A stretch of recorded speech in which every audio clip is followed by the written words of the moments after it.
આગળ વાત કરીએ વધુ એક મહત્વના સમાચાર અમદાવાદથી સામે આવ્યા છે। અમદાવાદથી આ સમાચાર મળી રહ્યા છે જ્યાં કચરાનો સદુપયોગ કરવામાં આવ્યો છે।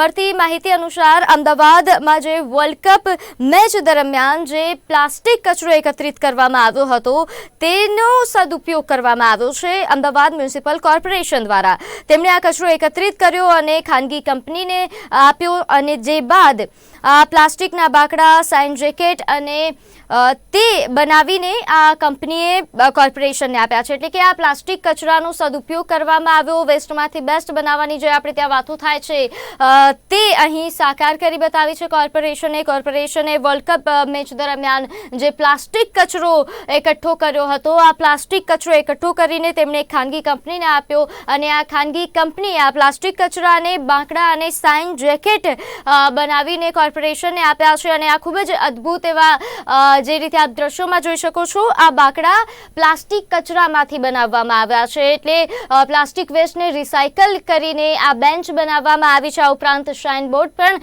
કચરામાંથી બનાવવામાં આવ્યા। ખૂબ જ સારી એવી પહેલ કહી શકાય, કારણ કે જે પ્રકારે અત્યારે પ્રદૂષણ વધી રહ્યું છે અને પ્લાસ્ટિકનું પ્રદૂષણ જે ખૂબ જ ખતરનાક છે તેનાથી બચવા માટે તેનું કંઈક કારણ કે પ્લાસ્ટિક જે ફેંકી દેવામાં આવે છે તે જમીનને ઘણું નુકસાન કરે છે।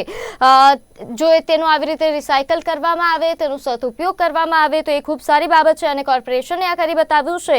તેમણે પ્લાસ્ટિક કચરાનો સદુપયોગ કર્યો છે। વર્લ્ડ કપ મેચ દરમિયાન જે પ્લાસ્ટિક કચરો એકઠો થયો હતો, કારણ કે લાખોની સંખ્યામાં લોકો અહીં મેચ જોવા માટે આવ્યા હતા અને ખૂબ કચરો અહીં એકઠો થયો હતો જે કોર્પોરેશન અમદાવાદ મ્યુનિસિપલ કોર્પોરેશન દ્વારા એકત્રિત કરવામાં આવ્યો અને જે બાદ તેમણે ખાનગી કંપનીને આ કચરો આપ્યો અને આ ખાનગી કંપનીએ ખૂબ જ અદ્ભુત એવા આ પ્લાસ્ટિકનો જે કચરો છે તેને રિસાયકલ કરીને આ બેન્ચ તૈયાર કરી છે। આ ઉપરાંત શાઇન બોર્ડ પણ આ પ્લાસ્ટિક કચરામાંથી બનાવવામાં આવ્યા છે। એટલે આ ખૂબ સારી એવી પહેલ કોર્પોરેશન દ્વારા જે કરવામાં આવી।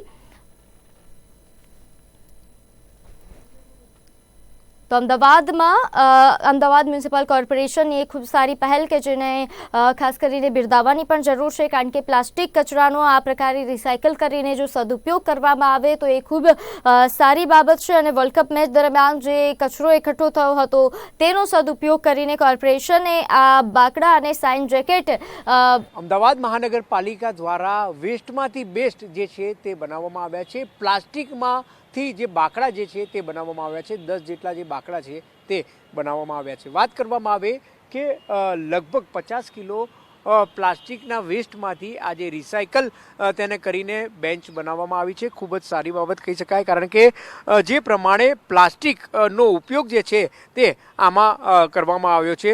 સાથે જ વાત કરવામાં આવે કે જ્યારે વર્લ્ડ કપની મેચ અહીંયા રમાઈ હતી તેમાંથી વેસ્ટ જે પ્લાસ્ટિક હતું તે પ્લાસ્ટિકનો ઉપયોગ કરીને અત્યારે 10 જેટલા જે બાકડા જે છે તે અહીંયા બનાવવામાં આવ્યા છે। વિવિધ જગ્યાએ તે મૂકવામાં આવશે। કહી શકાય કે જે પ્રમાણે પ્લાસ્ટિકમાંથી આ રિયુઝ કરીને જે બેન્ચ બનાવવામાં આવી છે, ખૂબ જ સુંદર જે આ બેન્ચ છે તે બનાવવામાં આવી છે। સાથે જ વાત કરવામાં આવે તો આવનારા દિવસોમાં પણ પ્લાસ્ટિકનું રિયુઝ કરીને આ પ્રકારની વિવિધ જે મટીરિયલ છે, વિવિધ મટીરિયલ ભેગું કરીને આ પ્રકારનો ઉપયોગ કરવામાં આવશે તેવી પણ કોર્પોરેશન દ્વારા જે કહી શકાય કે એક તૈયારી છે તે દર્શાવવામાં આવી છે। કેમેરામેન અજય નિલેવર સાથે બ્રિજેશ દવે, અમદાવાદ।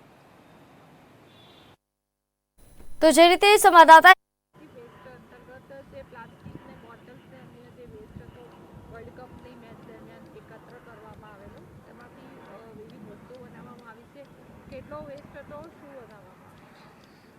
અમદાવાદ શહેરમાં વર્લ્ડ કપ દરમિયાન વર્લ્ડ કપ ક્રિકેટ મેચના આયોજન અંતર્ગત નરેન્દ્ર મોદી સ્ટેડિયમ ખાતે રમાયેલ ક્રિકેટ મેચોમાં એકઠા થયેલા પ્લાસ્ટિક વેસ્ટને સોલિડ વેસ્ટ વિભાગ દ્વારા એકઠો કરી કોકાકોલા કંપનીને આપવામાં આવ્યો હતો, જેમાં 1000 કિલો કરતાં વધુ પ્લાસ્ટિક વેસ્ટમાંથી 10 બાંકડા અને 500 જેટલા રિફ્લેક્ટેડ જેકેટ તૈયાર કરવામાં આવ્યા છે અને એ કંપની દ્વારા અમદાવાદ મ્યુનિસિપલ કોર્પોરેશનને આપવામાં આવ્યા છે।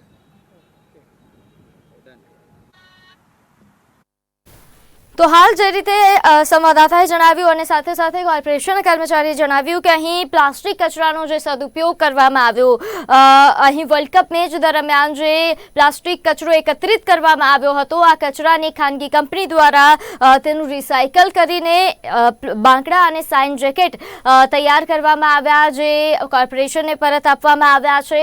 અને આ ખૂબ સારી એવી પહેલ કહી શકાય કોર્પોરેશનની પ્લાસ્ટિક કચરાને રિસાયકલ કરીને તેને સદુપયોગ કરવા માટેની.